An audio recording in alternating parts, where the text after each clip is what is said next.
Welcome back, folks. Energy and economy. The U.S. oil output is set to skyrocket from a new report by the IEA. What do they mean by that? Fracking? Are we finding new developments? What exactly are they talking about? Two things. Of course, the big companies today are both as far as producing, finding new places, and primarily in Southwest Texas has what they call West Texas Intermediate, which is a very lightweight kind of oil that goes over very big overseas in the east. And this is the reason for it. China and India, which are huge users of oil, are buying now from the United States because their refineries are very, very basic. They don't have a sophisticated refinery like we do, so they like the light oil. Why wouldn't we just build refineries over there? No, well, they don't want to bother. They just as soon have the cheaper oil. There are only 3 countries in the world today, by the way, that for some reason are producing light oil. West Texas Intermediate, of course. Is that divine providence? No, the other one is Nigeria and Angola. Those are the 3 countries. Most of the rest is Brent crude. And they probably don't have good refining facilities either, I would imagine. That's exactly correct. So they have the oil, but they can't do anything with it. Do you know that right now, after we we'll be talking more about this later, but when we took off the embargo on oil shipping out of this country during the Nixon period, what we did is we had an embargo because the Saudis were embargoing us. We kept it here and also in Canada, which didn't have much oil at that time. So what happened was we started finding the fracking. Fracking's been around a long time, but they found... But it wasn't cost effective. It wasn't cost effective. It became but here's a kick. Now when oil went up to $100 a barrel, then it became cost effective. Right, but there's another factor here. Now what we have is we are able to ship oil very easily out of the Gulf of Mexico. We have a number of ports now. Freeport is one that just finished, but they've got other ones. They are shipping like crazy. Do you know we are shipping 2.75 million barrels a day, which makes us a bigger shipment than Kuwait, which is known as a big oil company. We could wind up shipping as much as 5 to 6 million barrels a day of oil. Natural gas is going to take a little longer because, first of all, you've got to liquefy it. Why wouldn't we keep it here and keep it in storage? I know we've had this discussion several times throughout the years, but that always comes back to me that if oil is the main commodity of energy, which it is, why would we not keep it here in this country and use everybody else's and stockpile our own? Well, the reason is that, for instance, the Saudi Arabians have bought not only distributors, they bought refiners. They have business over here. Venezuela has a Citigroup. Yeah, it's a big refining group. So it's very hard to change. Once you own something, you gotta change. You gotta get them to give it back to you, or they're not going to give it back to you because they own it. So what can Venezuela do about it? But to answer your question, I think slowly but surely that's going to happen. Do you know we are capable? If we went all out today to produce finished light oil, we'd be shipping 15 million barrels a day, both for domestic and for overseas purposes. Your question is a correct one. Why don't we just use it all for our domestic purposes? And just stockpile it and buy from the rest of the world. And we don't want to stockpile it because companies, the big companies that are in the oil business, want to make money on it so they can show their stock. There's the answer to the question. Sure. Follow the money. Follow the money. They don't want to wait.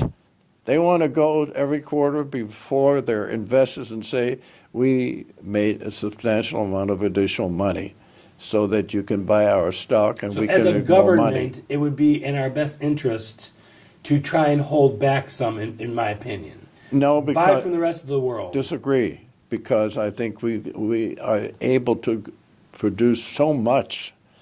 The big company ExxonMobil, for instance, the biggest. You can go out and they can double, triple, quadruple their production.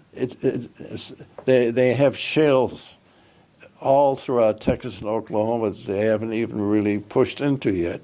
And this would give them the opportunity. If they went all out, I'm telling you, we would be producing 15 million barrels a day. But remember the propaganda which started with George W. Bush and the stupid ethanol thing, which said you have to have 10% ethanol in every gasoline. Which is great for the Iowa farmers. Yeah, that's what it was. Follow the money. It was no, not follow the money, but following the group who was for voting purposes.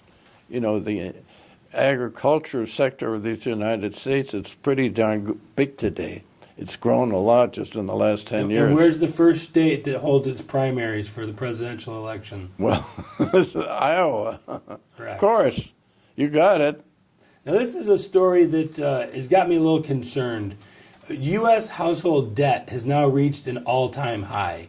People are charging student loans. We're like you said, we're 68% consumption. Well, a lot of our consumption is on, I'll take a hamburger today and pay you on Tuesday. Does that concern you a little bit? No, it doesn't, because so much of that has been based on the fact that we haven't used that. We've closed the factories. We've closed off the opportunity for the individuals to work in those factories, and consequently, there's nothing for them to do. But I think at this point in time, you're going to see next year a huge increase in oil production, and it'll take about another year before we really go full blast on natural gas. Natural gas is a key. We're the largest producer of natural gas by far, by anyone in the world, are we not? Oh, we potentially, no question about it. You see, but the propaganda in this country has been against fossil fuels. Fossil fuels.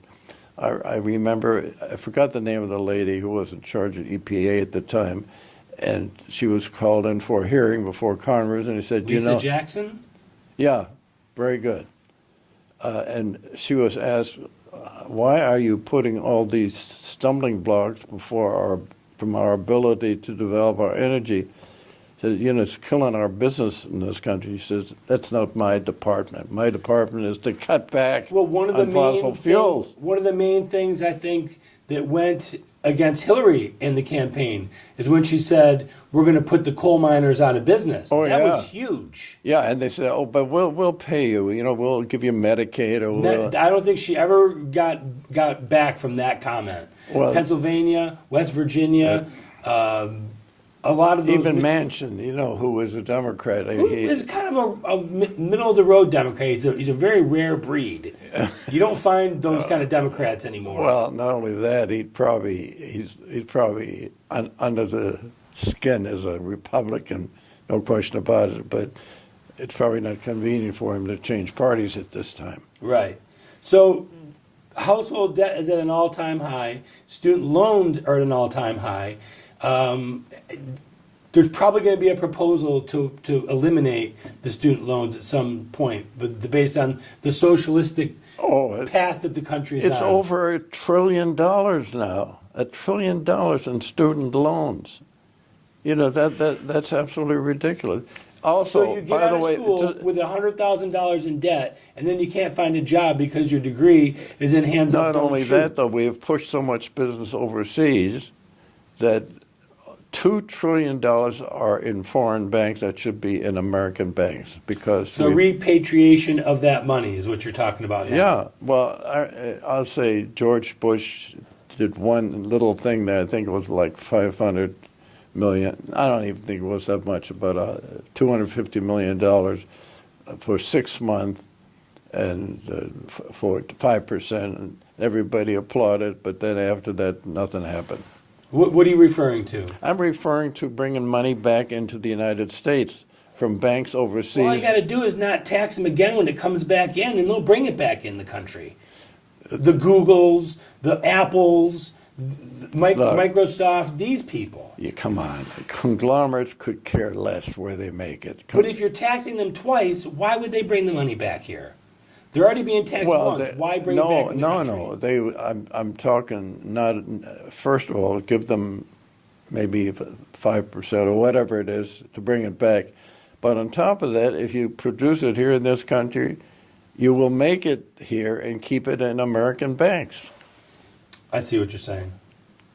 And but so far, we've been very slow. We've very disappointed, but understandable that there's so many roadblocks that are keeping us from doing things like our health care. I mean, we can't seem to get off the dime on that.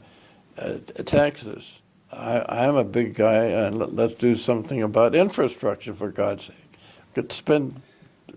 That could have been the first thing that Trump would have done, and he would have had bipartisan agreement. He could have had that accomplished in the first 3 months, and then we'd be on to something else. You know who really did a great job on that, and you got to applaud him for it, whether you liked him or not. It's Franklin D. Roosevelt. He got people back to work, and we had the best infrastructure we ever had in the history of this country.